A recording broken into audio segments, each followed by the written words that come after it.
When many people think of Richard Nixon, they think of the Watergate scandal, or perhaps his resignation that caused public trust in the government to collapse.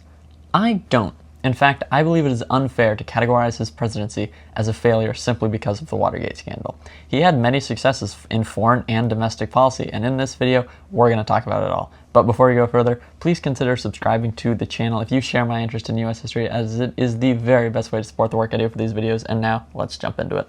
Firstly, the Watergate scandal was the darkest chapter of Richard Nixon's presidency and ultimately forced him to resign. It began with a break-in at the Democratic National Committee headquarters in the Watergate complex during the 1972 election. Investigators discovered that the people tied to Nixon's re-election campaign had ordered the break-in, and that the president tried to cover it up. The release of secret White House tapes proved Nixon's involvement in obstructing justice. As a result, many of his closest aides were arrested, and Congress prepared to impeach him. Facing certain removal, Nixon resigned on August 9, 1974, becoming the first U.S. president to step down. The scandal shattered public trust in the government and showed that no one, not even the president, is above the law, nor are they above the Constitution of the United States. The scandal remains a defining moment of his legacy and a warning about the dangers of unchecked power. Next, Richard Nixon's greatest achievements was opening relations with Communist China in 1972. For 20 years, the United States had refused to recognize the Chinese government after a communist takeover in 1949. Nixon, however, saw that improving relations with China could give the U.S. a powerful advantage during the Cold War. His visit to Beijing shocked the world as he met with Chinese leaders, including Mao Zedong. This trip led to new trade agreements, cultural exchanges, and eventually full diplomatic recognition in 1979 when Carter was president. Nixon and Zedong's meeting also pressured the Soviet Union by showing that the U.S. could work with both communist powers. Nixon's move was risky, but is remembered as a brilliant example of diplomacy. It reshaped global politics and remains one of his most positive decisions. Third, Nixon's policy of détente with the Soviet Union was another major part of his presidency. In 1972, Nixon visited Moscow and met with the Soviet leader Leonid Brezhnev, marking the first time a U.S. president had visited the Soviet Union since World War II. The two countries signed the Strategic Arms Limitation Treaty, which limited certain nuclear weapons and slowed the arms race. They also agreed on trade deals and cooperation in areas like space exploration.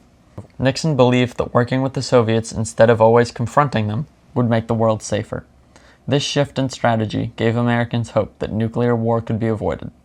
Although later tensions would return, détente was seen as one of Nixon's most important foreign policy successes. On the flip side, Richard Nixon's involvement in the Vietnam War was one of the most controversial parts of his presidency. When he took office in 1969, the war was deeply unpopular, and Nixon promised to achieve peace with honor. His plan, called Vietnamization, slowly withdrew American troops from training South Vietnamese forces to take over the fighting. At the same time, he secretly expanded the war by ordering bombings in Cambodia and Laos, which sparked massive protests at home. In 1970, anger over the war boiled over at Kent State University, where National Guard troops shot and killed 4 student protesters. Finally, in 1973, the Paris Peace Accords were finally signed. However, fighting continued in Vietnam until the fall of Saigon in 1975, after Nixon had resigned. Many Americans criticized him for dragging out the war, while others praised him for ending direct U.S. combat. Fifth, although Richard Nixon is often remembered for scandal, he also made several important domestic reforms. In 1970, he created the Environmental Protection Agency, EPA, to protect air, water, and land from pollution. He also signed the Clean Air Act into law and supported civil rights enforcement and approved Title IX, which helped guarantee equal opportunities for women in education. He expanded Social Security by adding cost of living adjustments so benefits would keep up with inflation. Nixon also introduced revenue sharing, which gave federal money directly to state and local governments to spend at their own needs. His reforms had a lasting impact on the environment, social programs, and equality in the U.S. Despite his downfall, they remain an important part of his legacy. Finally, his administration greatly damaged public trust in the government. Beyond Watergate, Nixon kept his enemies list and used government agencies like the FBI and IRS to target political opponents. These abuses of power made Americans feel that the president was acting above the law instead of serving his people. His resignation in 1974 shocked the nation and left many citizens disillusioned with politics.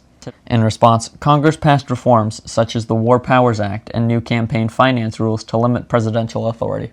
So, now that you've gotten the overview on Nixon's presidency, do you believe his successes are unfairly overshadowed by Watergate? Let me know in the comments below. I'd love to hear from you.